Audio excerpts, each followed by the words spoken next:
Hi guys, welcome back to this week's video. So today I am doing if you liked this movie slash TV show, you will probably like this book. So let's get started. First, if you are a big fan of Divergent, specifically the first one, obviously all three are good, but the first one is the best. But if you are specifically obsessed with the first one and like four interests and how their relationship kind of sparks and like that just kind of story of it and that training aspect and like, you know, the vibes of it, you will love Fourth Wing. I know there's dragons, I know there's fantasy, I know it's different, it's not like the same thing, but if you love Triss and Four, you will love Xaden and Violet. After I first read Fourth Wing, I didn't think I read it because my sister wanted to read it, and so seeing how like, you know, spicy it was before I let her read it, and I didn't have Iron Flame yet because I honestly didn't think I was going to enjoy this because I don't normally like dragons or stuff like that in my books, which have now become a whole new person from this book specifically, but I didn't own Iron Flame because I didn't think I was going to enjoy it, so I had to wait until the next day to go get it, and I was like losing my mind all night because I was like, what am I supposed to do? I need this book immediately, like I can't stop thinking about Fourth Wing, I need Iron Flame. And so I was like, you know what, it reminds me of Triss and Four, so I just watched the first Divergent movie, and it felt so similar actually. So if you really love Divergent, I really do think you'll love Fourth Wing. Okay, next, if you've ever seen the movie First Daughter, it's I think it's from the early 2000s. Oh my god, I forget the name of the actress in it, but she plays Joey Potter in Dawson's Creek, if you've ever seen that. Anyways, she is the daughter of the president, and so she has like, and she wants to go to college, in a regular college, so she is assigned a bodyguard to kind of act as a college student, but really be her bodyguard. Anyways, it's a really good movie if you haven't watched it. I think you would enjoy Red, White, and Royal Blue. Again, there's like things that are very, very different, but I feel like their relationship and their banter and kind of that, I don't know, that political side of it, like he is the son of the president, and then she's the daughter of the president, and so like I feel like those kind of vibes and that feeling they have of different and kind of sticking out, I think is so similar between them. And like I said, the banter in the relationship, it feels so similar. And they remind me of each other a lot. So if you loved that movie, please read this book. Also, this goes for all of them, but if you loved the book and haven't seen the movie or show, you should go watch that too. Okay, this one's going to sound a little weird, but if you've seen both the movie and read this book, I think you'll get where I'm coming from. So if you've ever seen the movie 47 Meters Down, obviously has this wild plot twist, and it's like a thriller, and you're just like, you really are in this story, and this plot twist just like catches you out of nowhere, and you are shocked. You were like shocked out of your mind what happens. And if you really enjoyed that, and especially kind of how that plot twist went, I really think you're gonna love We Were Liars. Again, this sounds wild, because this is not about people going on vacation and cage diving with sharks. Like, this is not even close to the same storyline, but they both are kind of mystery thrillers. And it does have to do with a group of friends. But the plot twists in both, I feel like, are kind of similar and both really crazy. So if you, again, either way, if you liked the book and you haven't seen the movie, go watch it. But if you've seen both, please let me know if you get where I'm coming from. I feel like the plot twists were almost the exact same and really kind of came out of nowhere. And I don't know, I love that kind of plot twist where you're really like, there's no way you're expecting it to happen. So if you loved 47 Meters Were Down and you loved the plot twist of it and how like encapsulated you were into the story, I really think you'll love We Were Liars. Okay, next. This is an early 2000s TV show, Dawson's Creek. I really like Dawson's Creek. I only watched it a couple years ago, but I got obsessed with it right away. And it's about friends that all kind of live in this small town, and they're all like teenagers now, so they're all figuring out life and school and love and relationships and all of that fun stuff. And I really think it reminds me of the Summer I Turned Pretty series, especially with the love triangle. It's not brothers, and obviously in Dawson's Creek like it is in here, but I feel like the love triangles are kind of similar. I feel like there's an obvious choice, and I feel like the other person is someone you don't root for in both of these stories. But I love Dawson's Creek, and if you love Dawson's Creek, I really do think you'll like The Summer I Turned Pretty. If you've been holding off on it because of like comments about the show and stuff, the books are way better than the show. They're also a lot different. I feel like you'll still get those small town, and they're both in like New England small beach towns. So like you have Cape Side and Dawson's Creek, and then this is in Cousins, I think North Carolina. But you kind of get that New England small beach town, and then just really, really, really close friends. Kind of that found family, I guess, aspect too. And just have known each other since they were like babies. Like it's that same idea, and the love triangles are very similar. So if you've been holding off on reading the books or watching the show because you've heard reviews about it, the books are way better than the show out, and they're very, very different. So if you really did enjoy Dawson's Creek, I actually do think you'll love this. I would recommend reading the books. I think you can watch the show, but I think reading the books first is better than watching the show first, because I think you'll get confused if you do it the other way around. Okay, next is the show Spinning Out. This is a Netflix show. I don't know if I'm describing you all the TV shows, because this is more supposed to be if you liked the book or the movie / TV show, but I'm describing the TV shows for some reason. Spinning Out was like the Netflix show, and it only had one season. But I thought when it came out, because I had read this book before I watched the show, I had to look up if they were like, if the show was based on the book because of how similar they were, and I was like shocked. So I think if you love Spinning Out, you're going to absolutely be obsessed with From Luke Cobb with Love. I truthfully didn't really love either.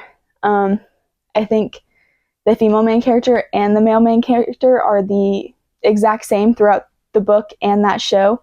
And truly, I really am shocked the show is not based on that book because of how similar they were. So if you really, really do love that show, I think you're going to be obsessed with the book. Characters are the exact same. The storyline feels almost the exact same. It's a different kind of like illness, I guess, in the book than it is in the show. But it still kind of has the same like follow through. I don't know. They're so like weirdly similar. I was truly shocked the show was not based on the book. So I do think you will love the book. And I didn't really like either, so it didn't like switch up show to book for me. Now, this next one I feel is pretty obvious. I think most people that have watched the show have probably read the book. Well, I guess not everyone that watches shows reads books. I would say most people that read the book definitely watch the show. But if you are interested in getting into reading and need more of kind of that filler from this show, because there's no new seasons currently, I would recommend this book. But the show is Criminal Minds, obviously very popular. Most people know what the show is. I'm obsessed with this show. I love crime. I love anything psychology, sociology. I'm like obsessed with it. So I love, love, love the show because they're all profilers, and I don't know, everyone knows what the show is. I feel like I don't need to describe anything. But if you're just kind of in a hangover from the show, because right now we don't have a new season, and the new seasons have been kind of strange, not really, they don't feel the same as the original seasons did. I feel like we have a lot of filler episodes now. So let me know if you agree with me on that. We only get 10 episode seasons, but I feel like there's a lot of filler episodes. So let me know if you agree, because I would love to know.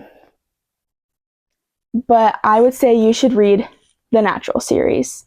This is about teenagers, not adults, but it's a group of teenagers thrown into this, like, they're all kind of in the FBI now, and they're profilers. And then one guy, I think he's just really good at reading body language. He's not a profiler, but he's like something similar. I can't remember. And then we have a great liar. And then we have the Spencer Reed of the group, who feels very Spencer Reed, and she's very fun to read about because it reminds you of him so much. You kind of learn about all of them, and you get these cases, and it's exciting, and it feels like you're watching a Criminal Minds episode. Truly, it does. You're just with teenagers instead of adults. But it doesn't feel that much different. But you learn about all their kind of crazy past, all the kind of how they just randomly got in this group of people, kind of like how they did in Criminal Minds. I mean, none of them were friends before they got into the academy and stuff. But they're all like, I don't know, it's just so interesting. But you get the profilers, you get the Spencer Reed, you get the really good liar. She's like one of my favorite characters. And then you get someone who's just like really good at reading people, not a profiler, but like really good at reading people. So I really think if you love Criminal Minds and you need something to fill this need for more, and right now we don't have a new season, especially your need for some more Spencer Reed, because we don't have him right now in the show, I really think you should read The Naturals and give it a shot. Okay, this is another kind of crime mystery vibe. This one's probably not as obvious, but I am I would call myself the like number one biggest Pretty Little Liars fan. I am like, that's my favorite show actually ever. Pretty much ask me anything and I can probably answer it. Truly, you could probably put on any episode and I could probably quote most of it. I've watched the show a bazillion times. Truly, it's a problem and I'm in love with it, and you need to watch it right now if you haven't. I don't care what anyone says. It's the best show ever. But if you loved Pretty Little Liars, I do think you should read A Good Girl's Guide to Murder. Now, it's not the same as like it's a group of friends, one girl goes missing and they're getting all these texts. It's not that. There is a missing person and this teen is trying to solve her case. But it has that same aspect of she's going around everywhere. She's really digging, like they're getting into dangerous situations. She does end up getting texts and messages that kind of feel like and she's figuring out the case, and she's got this group of people with her. She's questioning people. But she's still a teenager in high school. And so I think I don't know, the vibes are very Pretty Little Liars. Like, the main plot is different, but it's still kind of the same. Like, the missing girl situation feels really similar. I don't know. The vibe of it, that her just being in high school and slowly accumulating this group of friends and questioning people and getting into these dangerous situations and going places as a teenager no one should be like getting into, and then getting these messages that feel like they're from it feels so Pretty Little Liars. So I really do think if you love that show, you will love getting back into this like crime solving. You've got this missing person, you're trying to solve this case, someone's accused of something, you're getting now random messages, you're getting threats, you're getting yourself into really dangerous situations. Honestly, I think it's so fun, and it just the same vibes of Pretty Little Liars. You got my heart rate up the same way. It has the same eerie spookiness to it. Like Criminal Minds, I could watch to go to bed. I'm not like freaked out by it, but Pretty Little Liars always had this eeriness to it that I can never like put on to fall asleep to. Like if I watch an episode, I have to watch something very chill after, because there's this weird eeriness to it, and this book has the same like eeriness to it. I think that's why they feel the same. So I really think you should read this if you love Pretty Little Liars. Next is the show Once Upon a Time. Now, this used to be like a really popular show. I don't know if it's as watched anymore. I watched like a couple seasons of it. My sister is literally obsessed. It's her favorite show ever. But if you've seen it, obviously you know it's like all these fairy tales kind of being retold or told through a different point of view. It's actually very interesting. But I would say if you really enjoyed Once Upon a Time, specifically like the Hook character and like that kind of side of it, even like the Peter Pan character that we got into, if you enjoyed that aspect of it, I really think you'll love Never. It's Jessa Hastings' first like fantasy book, but it's her version of Peter Pan. And so obviously there's so many things that are incredibly similar to the original version of Peter Pan. But it feels very Once Upon a Time to me, because I feel like you really get the true Pan in Once Upon a Time, whereas, you know, as a kid, you see him as this exciting, never want to grow up, like cool guy. But when you grow up and start watching them again, and the way he was depicted in Once Upon a Time, he's not this like great guy. He's kind of evil. He's manipulative, and he's selfish, and he's immature. And you get that side of Peter Pan in this book, and I think it's so refreshing. And maybe you only notice it now because you're an adult, but he was written the same way he was in all these movies, and Disney movie even. And then I feel like the Hook characters are very, very similar. And while Once Upon a Time wasn't my favorite show ever, I will always love Hook from that show. And then Jem, who was kind of the Hook character, and Never, they feel very similar, and I really enjoyed that. So it's a retelling of the fairy tale, but that darker version of it, like in Once Upon a Time, is in this book. So I really think you should give that book a shot if you loved the show, because they feel, it's just, it's that dark retelling, and it really kind of, you finally like see through all these fairy tales. I don't know, I think it's really exciting. Next is The Last Song. If you've ever seen that movie, I love The Last Song.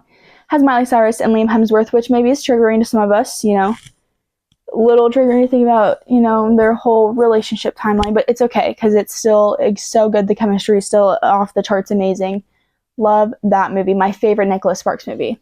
You know, talk about The Notebook all you want. The Last Song is where it's at, okay? Like, that's where it's at, the best one in my opinion. And the book Beach Read feels so similar to it. feel so similar. The cute little dates they go on in the last song feel like the cute little dates that are happening in Beach Read. The characters feel very similar, actually. And January's reason for like being where she's at is very similar to Ronnie in the last song, and her reason on where she's at in her summer, because obviously she's at her dad's beach house, or I guess just her dad's house in Florida. But January's reason for being where she is in this book is very similar to Ronnie's reason. The storylines between Ronnie and January are kind of very similar. They have a very similar personality feel. And Augustus and Will feel like they have kind of similar storylines and very similar personalities.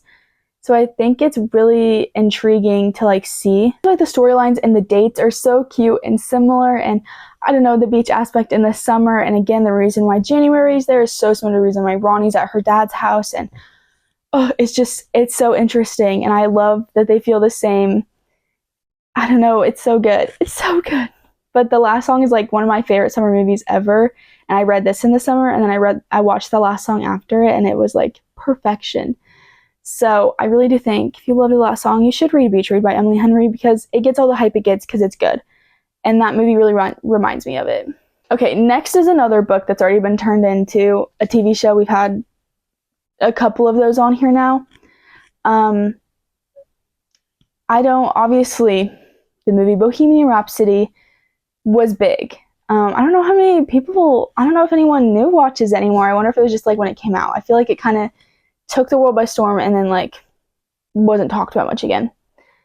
But if you loved the movie Bohemian Rhapsody, the rock star, the behind the scenes of the rock world, the toxicity, the drugs, the weird relationships, just like everything about it, of the behind the scenes, you will absolutely love Daisy Jones and the Six. And this goes for both the book and the show.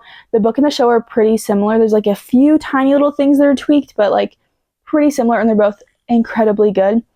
This is about the band Daisy Jones and the Six, and it's their behind the scenes of their band, how they became a band. And it's like, it feels like, I don't think they're the same era. I think Queen was 80s, and the 60s or the 70s, I can't remember for sure. But this was like the era of the rock bands, the drugs, the messy relationships, that weird, everything was kind of a mess.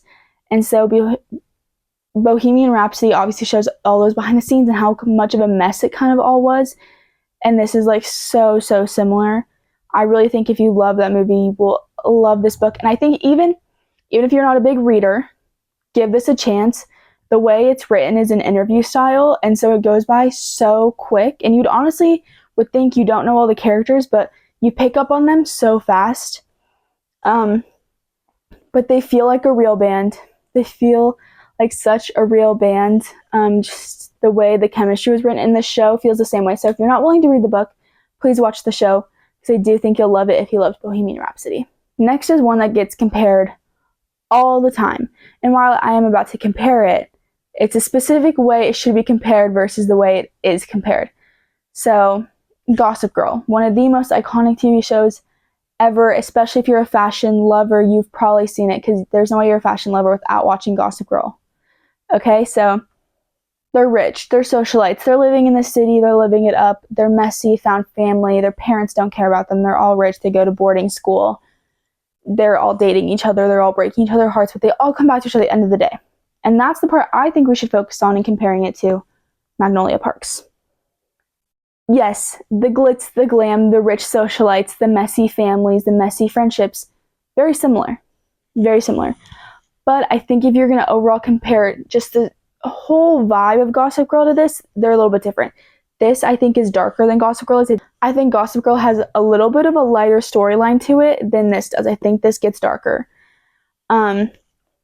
I specifically, when I compare, I say if you liked Chuck and Blair's relationship, if that was one of your favorite relationships in the show, you were obsessed with them even though they betrayed each other, broke each other's heart a million times, you will enjoy Magnolia Parks.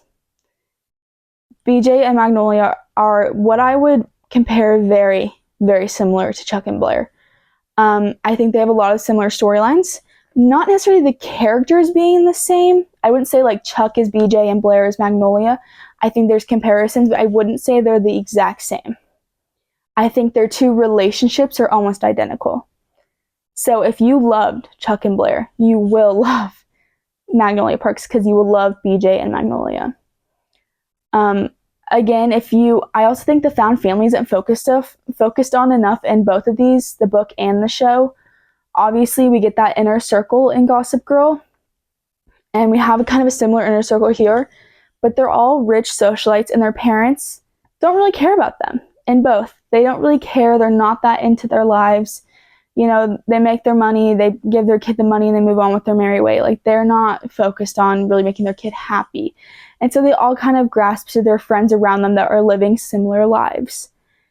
And so they hurt each other, they break each other's hearts, they're toxic, they date each other, they cheat on each other, and they all come back to each other when anyone needs help, even if they're all royally mad at everyone in that group, because they are a family now. You know, they're not just friends, they are a family. They don't even consider their family anymore. And I think Magnolia Parks and Gossip Girl have that in common. And I love that aspect of it. I don't know. I think I've always loved it because I think having a group of friends that truly, truly becomes your family and there's no way to get them out of your life is something we all kind of want. So I think if you're focused on that part and then the relationship of Chuck and Blair, you will very much love Magnolia Parks. And there is lots of fashion. So even if you love all the fashion aspects of Gossip Girl, they're definitely in this book as well, because the fashion is for sure there. I would say give it a chance. I think there's so many mixed reviews on the series, and I always think it's more popular than it is. It's my favorite thing, truly ever. If you've watched any other video, I've probably spoken about it because I never shut up about it. But don't just think of Gossip Girl as a whole. Think of those individual things, and if you really love those parts, I think you will truly, truly love this series. Next is The Hunger Games. Obviously, these movies have books, and they're great, great, great books, but the movies are also fantastic. And I guess whether you've watched the movies or you read the books, either way, I think you will enjoy Powerless. Powerless has lots of like Hunger Games kind of themes. They enter a games. Now, they're not fighting for one person to win and everyone else dies. That's not the same in this, but they are all entered into a games to kind of just prove themselves. And they're randomly entered, and it is in honor of purging that they've done. And so it's very similar to the war and the Hunger Games, that they're honoring all their lost Capitol members, similar to this where they've lost elites. And so they're honoring this war of getting rid of all of these ordinaries. Like in Hunger Games, they're kind of setting aside everyone else who's not a Capitol member into their lowly districts. And it's the same idea, and they're entered in game again, like I said, 4,000 times now, to honor this tradition or to this war, this purging, whatever happened. And it's not like, I wouldn't necessarily think like PETA Katniss, but I guess more like Finnick Katniss. Like the guy feels more like Finnick, and obviously the main girl feels a lot like Katniss. But he's not PETA. He's more of a Finnick, which I always love Finnick the most, so maybe that's why I also love this. But the games feel very similar. They have that same, like, we have a big ball before it, like they have their big, they dress up, they go to a ball, they ride their carriages, you know. This, they have a big ball, they dress up, they have specific things they're supposed to wear. It's very similar. And they have training they have to attend. It's like, it's so Hunger Games, it's so good. So if you really enjoyed Hunger Games and you need that spot in your heart filled again, because I rewatched the Hunger Games on a loop, this one really did it for me. This last one, it may seem like an obvious pairing, but it's not for like the main idea of it all, I guess. But obviously Challengers came out this past year, and it was amazing, and it was iconic, and it's actually one of my favorite Zendaya movies I've ever watched, and I love, love, love it. Okay, I love it. I'm also an art girl. I'm sorry if that's controversial. I haven't watched it a second or a third time though, so my opinion could change. I'll let you guys know if it does. And also, Tashi could do no wrong. She's Zendaya. But if you did love the Challengers and you loved the passion for tennis, that just like all or nothing attitude Tashi gives into tennis, like, she played these boys like it was her job, okay? All she wanted was a good match at the end of the day. She didn't care who she ended up with. She just wanted a good tennis match. That's all she wanted to watch. That's all she ever wanted. And her career kind of ending because of this injury, and you know, I would say you definitely should read Carrie Soto is Back. I love this book. And it has that same, Carrie Soto is so similar to Tashi. It's that all or nothing attitude towards it. That is all she cares about. That's all she wants is tennis. She doesn't care really much about anything else. And Tashi's the same way. And she only realizes she cares about things once she loses them. And I think Tashi realized she cared a little bit once she kind of lost her things. But it's that same all or nothing attitude. And Carrie Soto also kind of has a career-ending injury. And so seeing their ways they both dealt with that is also very similar. And it's so good. It just gives you that kind of heart-pounding, like, I need to see this happen. Like, it's going to be so good. I'm like waiting for the match. And then weirdly enough, you learn about tennis in both of them. I think you learn way more about tennis in this, and I think you learn more about love triangles and a real love triangle, you know. All the points are connected in the challengers. Which there's not that in here. There is a love interest, but it is not like a love triangle like that. But I do think Carrie Soto and Tashi Duncan are very similar. So if you did love Tashi Duncan's attitude towards tennis and her love for it, you will indeed love Carrie Soto and her love of tennis. That is all for today's video. Thank you guys so much for watching. I was also going to add Boys of Tommen into this video, but I couldn't find a great comparison. All I thought I could compare it to is like One Tree Hill, because of the messy, pretty much anything bad that's going to happen is going to happen. You know, like anything you can think of is probably going to occur that's traumatic for these characters. So that's why One Tree Hill kind of thought in my mind. I think Skins is a really good example. If you ever watched Skins, that used to be kind of a big thing, but I don't know if it is now. But Skins kind of reminds me of it. 13 Reasons Why, like, specifically Justin's storyline, obviously, but like Justin's storyline of it. Also Euphoria kind of feels similar. I just feel like there's like 45 shows. Oh, and then Shameless also felt a little similar to me. I feel like there's 45 different shows. If you mixed into one, could maybe hint at Boys of Tommen, but none of them were like exact enough to me to actually put it in this video. But if that combination of shows sounds really great to you, you'll probably enjoy that. But anyways, thank you guys so much for watching. Please comment, like, subscribe, comment any other books you want me to read, any other video ideas you have. Yeah, that's kind of all I've got. Again, sorry these have been like 2 weeks apart. I've been a lot busier than anticipated. And I also was sick for like the entire month of October, so I'm finally better. And I'm not busy this weekend for like the first weekend ever and probably the last weekend ever, but I took the time to film this video. Please tell me if you feel these books and movies or TV shows were similar like they were in my head. I think I'm able to compare things off of like a phrase. Like if someone said the same word in each thing, I could like find a comparison to make it identical if my brain wanted to. So please tell me if you think they're comparable. And then tell me if you read any of the books or watched any of the shows or movies based on the recommendations I gave, and if you loved either of them based on the other. Thank you guys so much for watching, and I'll see you next video. Bye!